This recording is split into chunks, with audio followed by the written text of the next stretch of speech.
Very much, Mr. Chair.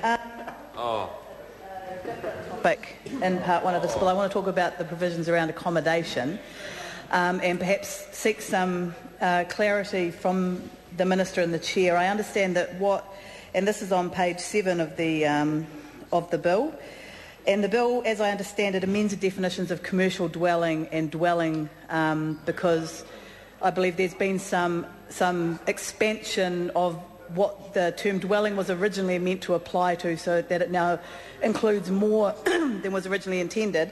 So the definitions of commercial dwelling and dwelling have been clarified to better determine what types of accommodation fall within the gambit of those two. And of course, the importance of doing this is that we don't want to create too much of a disparity between people who own their own homes and people who rent their homes.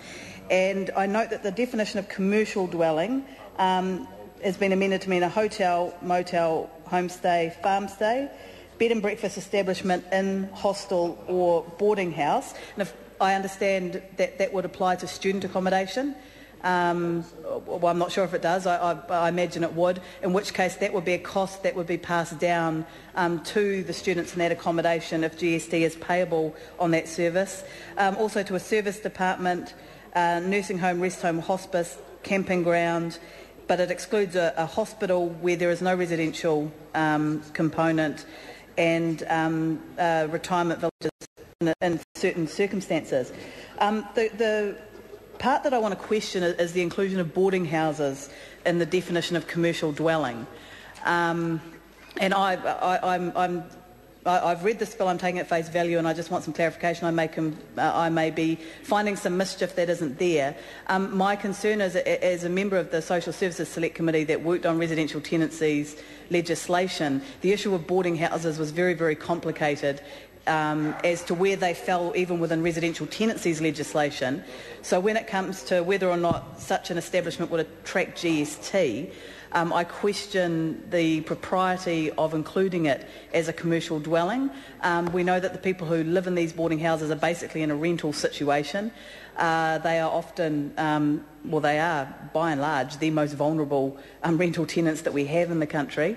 I know that the Housing Minister who's in the House agrees that there are a lot of issues around boarding houses, and that the Select Committee that worked on residential tenancies legislation worked very hard to try and find out how we could protect those tenants.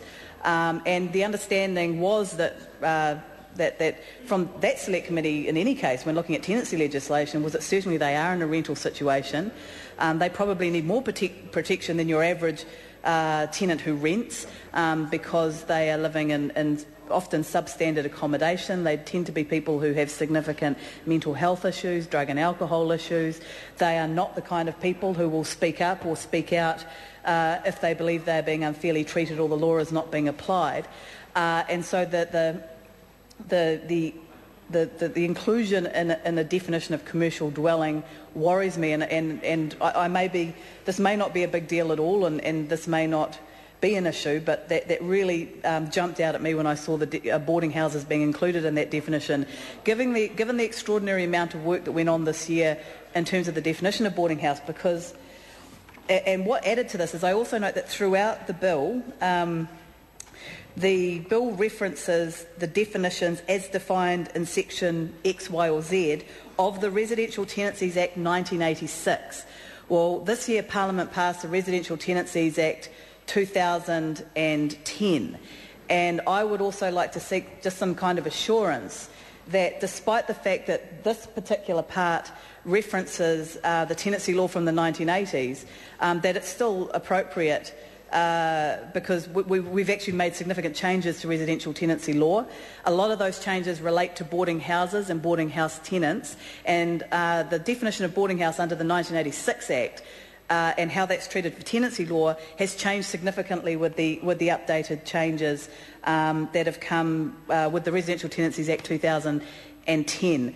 I know this might not seem like the kind of issue that people would expect to be discussing in what started out as a technical tax bill and has now become a more substantial one, but whenever I see the issue of boarding houses, as housing spokesperson for Labor, I am concerned, and I want to make sure that we're not going to see costs being passed down to boarding house tenants because that particular type of dwelling attracts GST, when in other rental situation that would not be the case?